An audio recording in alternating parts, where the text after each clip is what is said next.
வரலாற்றுல அழிக்கப்பட்ட ஒரு கோவில்னே சொல்லலாங்க. இந்த கோவில் முழுவதும் பாண்டியர்களோட மீன் சின்னங்களை நம்மளால பார்க்க முடியுது. மேற்கூரைகள்ல அவ்வளவு மீன் சின்னங்கள். இது வந்து கோவில் ஏன் அப்படின்னு நான் சொல்றேன் அப்படின்னா, இதுதான் வந்து அந்த கோவிலோட அந்த கருவறையா இருந்திருக்குது ஒரு காலத்துல. இது பாத்தீங்கன்னா தெரியுது அந்த கருவறை உள்ள நம்ம போற வழி, இது கருவறை.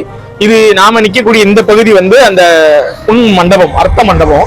இதுல பாத்தீங்கன்னா கிட்டத்தட்ட ஒரு 12ல இருந்து ஒரு 16 தூண்கள் வந்து இருக்குது, அவ்வளவு வருது.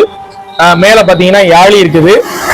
நிறைய மீன் சின்னங்கள், நிறைய சிற்ப வேலைப்பாடுகள் கொண்ட ஒரு இது. நீங்க பார்க்கக்கூடிய அந்த சாலை வந்து நம்ம ஸ்ரீவில்லிபுத்தூர்ல இருந்து ராஜபாளையம் செல்லும் சாலை.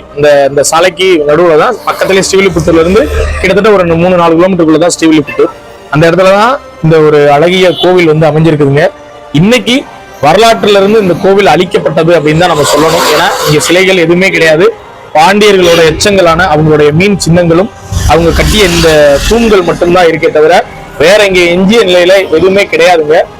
அதாவது பழமையை நாம பராமரிக்க தவறிட்டோம் அப்படின்னா இந்த மாதிரி விஷயங்கள் நிச்சயம் வந்து நம்மளோட நாட்டுல நடந்துகிட்டு தாங்க இருக்கும். அதனால உங்களுடைய ஊர்கள்ல இந்த மாதிரி ஒரு கோவிலோ ஒரு அன்னச்சத்திரமோ இல்ல வழிபோக்கர்கள் தங்கும் மண்டபமோ இருந்துச்சு அப்படின்னா இளைஞர்கள் நீங்க எல்லாரும் ஒன்று சேர்ந்து அந்த இடத்தை சரி செய்ய பாருங்க. இல்லைன்னா இன்னைக்கு இந்த இடத்துல ஏற்பட்ட அதே கதி தான் உங்க ஊர்களையும் ஏற்படும்.